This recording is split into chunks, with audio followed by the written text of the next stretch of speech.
From the Israeli side of the border, the fighting in Gaza seemed to intensify after dark. Israeli artillery fired flares to help their ground troops who were moving into built-up areas for the first time. Helicopters and fast jets clattered and roared in the night sky.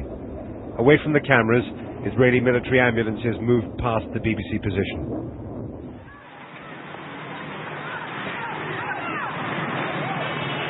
The daylight hours were hard too.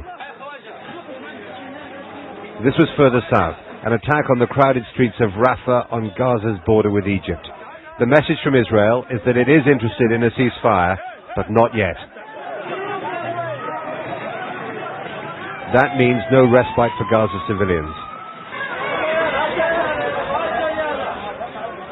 Israel says it tries not to hurt them. It says all this is the fault of Hamas. Try telling that to the people in Gaza's overwhelmed hospitals. This is what happens when a modern army uses heavy weapons in a place packed with young families.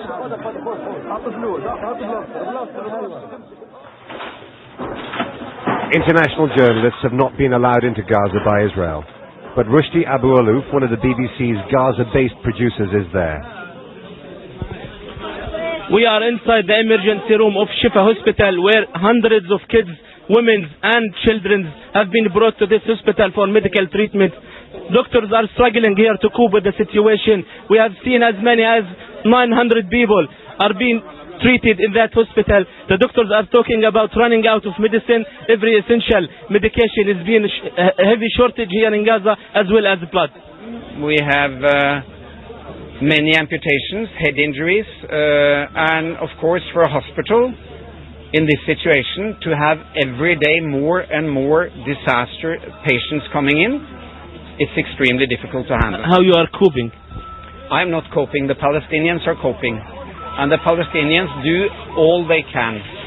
The patients have to wait a long time for surgery, and they are dying waiting for surgery. So this is a complete disaster. Israel wants to keep on fighting until it has destroyed Hamas's capacity to hit its soldiers and civilians. It says any ceasefire must include a way to stop Hamas rearming itself. That's the reason why Israel has also been bombing the tunnels that run between Egypt and Gaza. Hamas rockets are still hitting Israel. Israel argues that any country in the world would do what it is doing to protect its people. The Israeli finance minister was caught up in an alert. Foreign envoys, including President Sarkozy of France, are here looking for a ceasefire. Their work will be slow until the Americans decide that Israel is as close as it can be to securing its objectives. I can understand the eagerness of the international community to see the region calm. This is our dream as well. This is what we are looking for.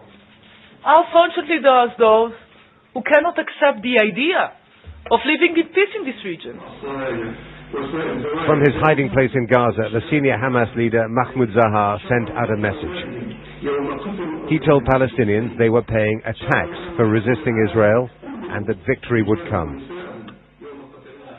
Israel wants its enemies elsewhere in the Middle East, not least Iran, to fear what it might do. And Israel wants Palestinians to start blaming Hamas for the price they are paying. There's no sign of that yet.